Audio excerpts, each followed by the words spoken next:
दोस्तों, आज का ये जो क्लास है सभी विद्यार्थियों के लिए और सभी कक्षाओं के लिए महत्वपूर्ण है, जिसको आप ध्यान से देखिएगा, सवाल को समझिएगा जिससे आपको समझ में आए।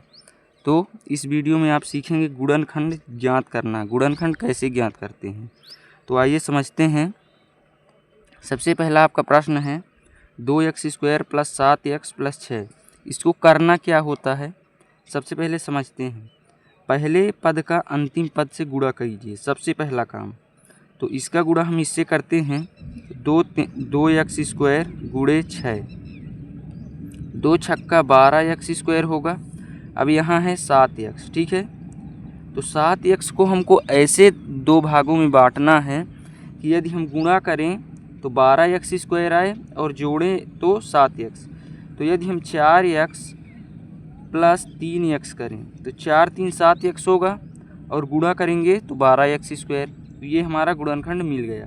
तो देखिए करना है, 2x² को लिख लेना उसी प्रकार, 7x की जगह में 4x + 3x, तो 4x + 3x लिख देंगे, +6 है तो +6 लिख दीजिए। फिर अब क्या करना है, कॉमन लेना है। देखिए कॉमन लेने के लिए इनको और छोटे रूप में लिख सकते हैं, 2x गुणे x इसको लिख सकते हैं, ठीक है।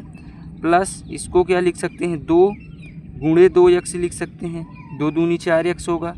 प्लस ये 3x है, प्लस इसको 3 गुणे 2 भी लिख सकते हैं, ठीक है। तो चलिए ध्यान दीजिए, यहाँ पर इन दो में हम कॉमन लेंगे, दो पक्षों में। तो देखिए इन दोनों में क्या है, 2x है, दोनों में 2x बाहर हो जाएगा, यहाँ से बचा x, प्लस है तो प्लस, ये 2x बाहर आ गया तो यहाँ बचा 2। इतना आपको समझ में आ गया होगा।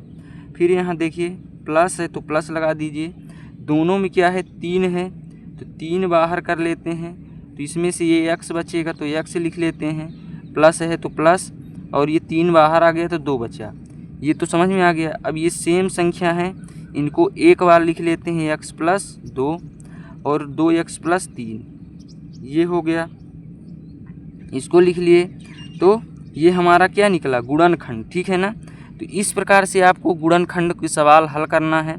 तो वीडियो आपको समझ में आया होगा, सवाल समझ में आया होगा तो लाइक कर लीजिए। अब चलिए अगले सवाल को समझते हैं। इसी प्रकार के आपका एक दूसरा सवाल है जो 6x² - 7x - 3, ठीक।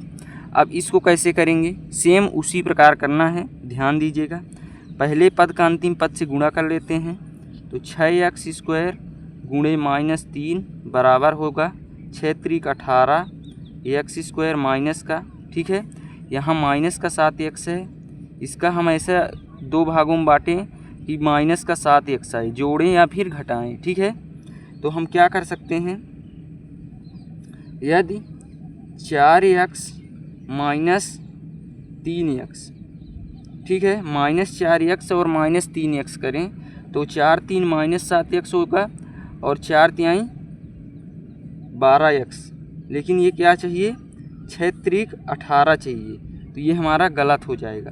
तो अब हम क्या लेंगे, दूसरा कोई पद लेते हैं, 9x माइनस का 9x प्लस का 2x, ठीक है।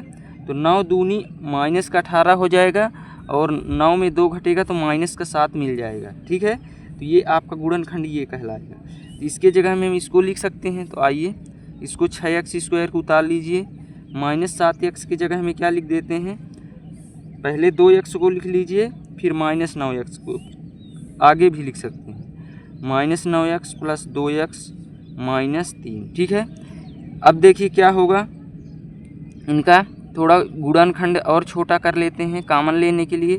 तो 2x गुणे 3x, क्योंकि 2 तिहाई 6 x² हो जाएगा, फिर माइनस है 3 गुणे 3x, ठीक है, प्लस 2x है, 2x गुणे 1 लिख सकते हैं क्योंकि कोई अंतर नहीं पड़ेगा, -3 गुणे 1 इसको लिख सकते हैं। अब इनको कॉमन ले लेंगे, देखिए ध्यान से। तो इसमें दोनों में क्या है 3x, तो 3x बाहर आ गया, यहाँ से बचा 2x, माइनस है तो माइनस, ये 3 बचा अंदर, 3x बाहर चला गया। फिर अब देखिए इन दोनों में कॉमन क्या है, 1 है, कुछ नहीं है तो 1 है, तो +1, तो यहाँ क्या बचा 2x बचा, माइनस है तो माइनस और ये 3 बचा। ठीक, ये एक समान है तो आपका गुणनखंड सही कहलाता है। तो 2x 3 माइनस 3 एक बार लिख लीजिए, फिर 3x प्लस 1 लिख लीजिए, 3x प्लस 1, तो ये आपके गुणनखंड निकल आए। तो इस प्रकार से आपको गुणनखंड हल करना था। अब एक सवाल और है, ध्यान से देख लीजिए। तो ध्यान दीजिए, आपका तीसरा सवाल है 3x square minus x minus 4, इसका हमको निकालना है गुणनखंड। तो इसमें भी क्या करना होता है, उसी प्रकार सेम करेंगे। 3 का इसमें गुणा करेंगे, 3 चौको 12 और माइनस है तो माइनस का 12 एक्स स्क्वायर।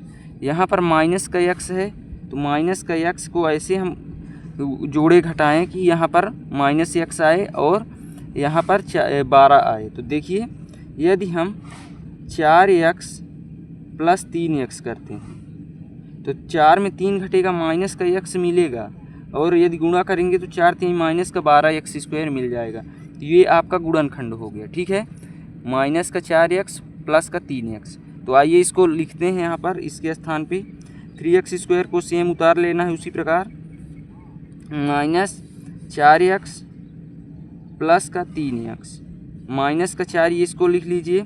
अब देखिए, इनको कॉमन लेना है। कॉमन कैसे लेंगे, देखिए इन दोनों में x है, इसमें एक है। देखिए 3x इंटू एक्स लिख सकते हैं, माइनस 4 गुणे x प्लस इन दोनों में क्या है, एक है, कुछ नहीं है तो 3x गुणे 1 माइनस 4 गुणे 1। अब चलिए कॉमन ले लीजिए, इन दोनों में x है तो x बाहर आएगा, यहाँ से बचा 3x, माइनस है तो माइनस, ये x बाहर आ गया तो 4 बचा। ठीक है, फिर देखिए यहाँ प्लस है तो प्लस लगा दीजिए। अब दोनों में क्या मन क्या है, एक है तो एक को बाहर, तो अंदर बचा 3x और ये माइनस का 4, तो 3x का माइनस का 4 आया, इसको एक बार लिख लीजिए, 3x minus 4 into x plus 1। तो इस प्रकार दोस्तों आपका ये गुणनखंड जो है निकल के आया है। तो आपको सवाल समझ में आ गए होंगे। इसी प्रकार से गुणनखंड को हल किया जाता है।